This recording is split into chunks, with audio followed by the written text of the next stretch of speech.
Greetings, hey, it's Susie Q. Today we begin to break down Attraction 41 questions. Today is question number 40.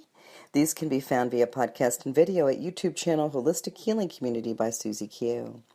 Do subscribe to follow this complimentary offering of how to tune into attracting your desired goal. Intent, a juicy, groovy new vibe. Question number 40 is this. Are you ready? Dun, dun, dun, dun. Are you generous? Are you generous? So, with that being said, my little spirit friend has said, call in the Dalai Lama. I've got some quotes here from the Dalai Lama regarding generosity. So just sit back and take a few breaths, and then we'll begin.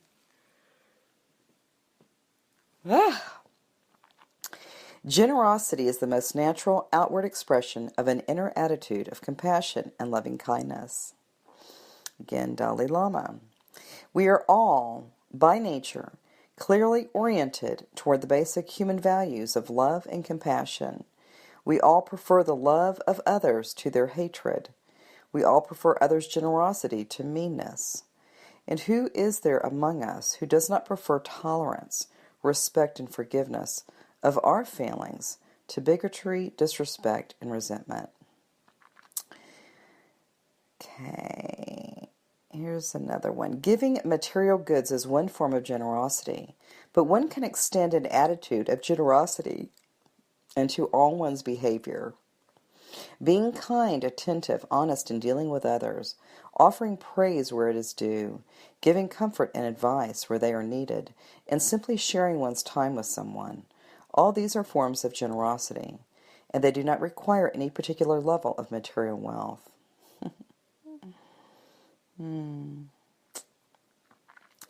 All right, so I had 3 quotes there about generosity from the Dalai Lama, and we thank you, Dalai Lama, for this beautiful wisdom. Wow, okay, so what does generosity look like for you? How do you see this in the world? And this is what's really cool is through 41 questions on attraction, it's just been, each question has been leading to more kind of awareness and understanding of oneself as far as what you're desiring to attract. And with these 41 questions of attraction, these are basically, the way I look at it, moving into 3 different fields of experience in this lifetime. And the first one, I'll say, would be the relationship of health of your own body. And really looking at the generosity of your own self to your own body. It begins there with your own self, your own body. Being generous with how do you feed yourself? How generous are you being with exercise and fitness? How generous are you being with being out in nature? Oh, man. That nature is just so juicy and feels good and right for the body. How generous are you with taking time to be playful, to be joyful? If you're out in nature and being playful, take off your shoes.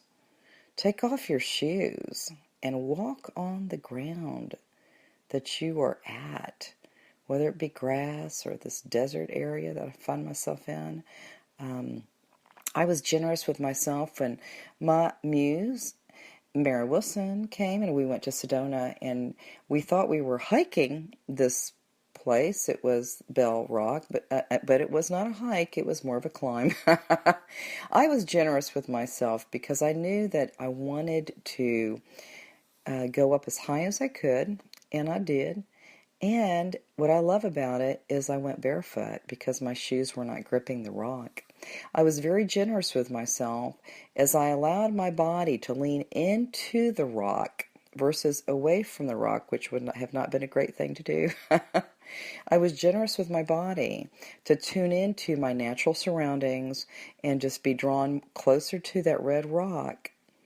And then my feet were so firmly grounded and rooted as the ascension was underway. So how generous are you with your body when you are talking to yourself? or the thoughts that you have about yourself? How generous are you with forgiving yourself? Okay? And as we're looking at all of these different aspects of generosity, it's so important that when you really tune in on your own self, just from not being selfish, this has nothing to do with selfishness or ego or anything like that, but what we begin to embody within that generosity spirit of self, of who you are, then once you're firmly rooted and grounded and fully realized in that, then you begin to send that out as a vibration, as a thought, as a smile, as a generous offer to another. It extends out, but it must begin from the inside, as the inner landscape is saturating and luxuriating in your own generosity of self. That's where it really begins. So looking at that body, being generous with yourself to have more wellness in your body, more vitality, being generous with vitality, and generous with playful time and pleasure. Finding things that bring pleasure to you. That is a beautiful thing. That's generosity in action. Then some other ways of expressing generosity, we start with the body, and then we might go into relationships. So that generosity, when you are, let's say that you are in a relationship, that how are you extending that generosity from yourself to the other person, to your partner? What generosity spirit do you bring in this relationship? If you're finding that there's some places where there's some gaps in there, where it's not exactly a give and take or that generosity exchange, noticing what you can do to shift that energy, to bring about and cultivate a whole new experience of generosity with your partner. And that might be bringing them coffee I'm drinking coffee right now, bringing them coffee in the morning. It might be sending them to work and hide a little note in their pocket or something like that. It doesn't have to be grand gestures. Of course, grand gestures are fantastic. It's the small things. It's those small, meaningful exchanges.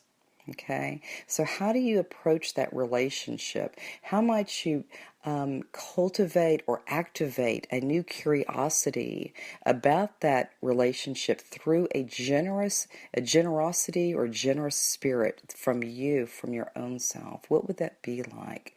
And how do you feel that might impact that relationship as it goes forward? By that generosity spirit, maybe offering to take somebody's clothes to the cleaners, or your spouse or your partner says, let me give you spa day. I would like that. Oh. Oh, goodness. Or bringing a friend down that you haven't seen for so long. A generous spirit might be, creating these opportunities to rekindle friendships. Even within that relationship, just, looking at what can you do to cultivate and bring about a more generous spirit or energy or synergy in this relationship. What might that look like for you? How would that impact your life if there was some generosity that was exchanged that created a more beautiful and expansive space for your own relationship?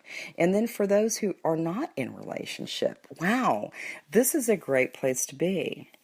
It's a super place to be at that generosity, to be at that generous heart, to be really, holding both hands over your heart and just being in this generous spirit of self, to just know that when the right person, that the most benevolent outcome will come into your field, this most beautiful person, and being generous by looking around, being open to what is possible, to receiving this most beautiful future relationship.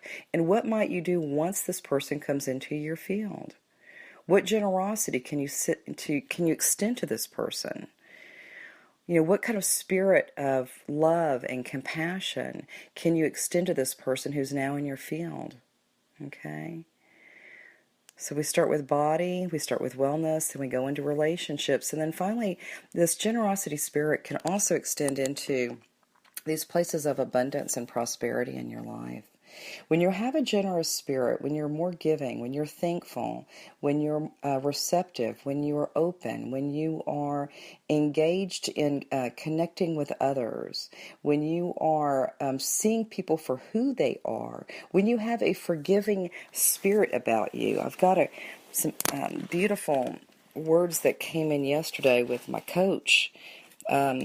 So this generosity is this beautiful spirit.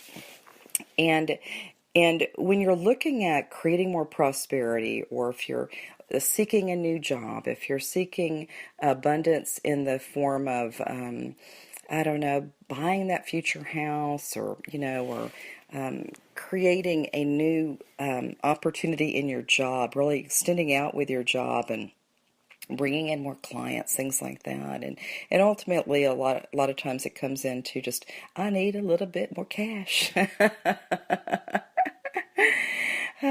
But that money and that frequency is an interesting frequency, and I believe that when you bring in that spirit of generosity, that is raising your vibe into such a heightened state of awareness and aliveness and beingness. And when I say beingness, when we're in that state of being instead of doing, when we're in that state of being, and in that state of being, there's a point of receptivity. It's a point of a deeper connection, of really seeing an experience for what it is. And from that space of a generous heart, you are able to compassionately be in experience with what arises as you're moving through prosperity and abundance. And this idea, too, is that in some ways, some people are holding on, possibly, to some beliefs or some experiences or loops. I call these loops, where we're in these patterns of behavior that in essence are you're just caught in some sort of a little loop, and you're not able to break free of that, to go into that beautiful frequency of abundance, prosperity, and unlimited potential. And so when we're being in this state of generosity, being kind to ourselves through our body, being kind and speaking kindly and generous to our own selves, taking care of the body, and then in the relationships, your intimate relationships, being generous and loving with your partner. Or if you don't have a partner, being generous and loving with a future partner who's on their way to you right now. And then looking at this idea of prosperity and of abundance from a generous spirit and heart. And know that whatever comes into your field is divinely appointed and prepared exactly for you, but being a generous spirit. And as we're looking at this is from my coach, and so a lot of times we hold a little bit of resentment that's preventing this flow of abundance and prosperity. Resentment, or we're caught in those loops, or we're caught in some narrative or some script that somebody handed to us like 500 years ago, and we're still using it. Oh, funny little humans. Anywho, this is this quote. I thought it was so beautiful. So resentment is a huge block, and it's a contraction in the spirit of frequency of generosity and receiving prosperity and abundance. You are spirit, innocent, pure, and all is forgiven. Now, this is really beautiful. So if you need to forgive yourself, sometimes we're looking at other people, pointing our finger at other people that they did something naughty. A lot of times it's us. And sometimes it's not malicious. Sometimes it's inadvertently being unkind and not being generous to another person or even to ourselves. So listen to this again. You are spirit, innocent, pure, and all is forgiven. I'm going to read this again. You are spirit, innocent, pure, and all is forgiven. I'm going to say this again. I'm going to say it. I'm going to just say this for me. I'm going to say it to me, for me. Susie, you are spirit, innocent, pure, and all is forgiven.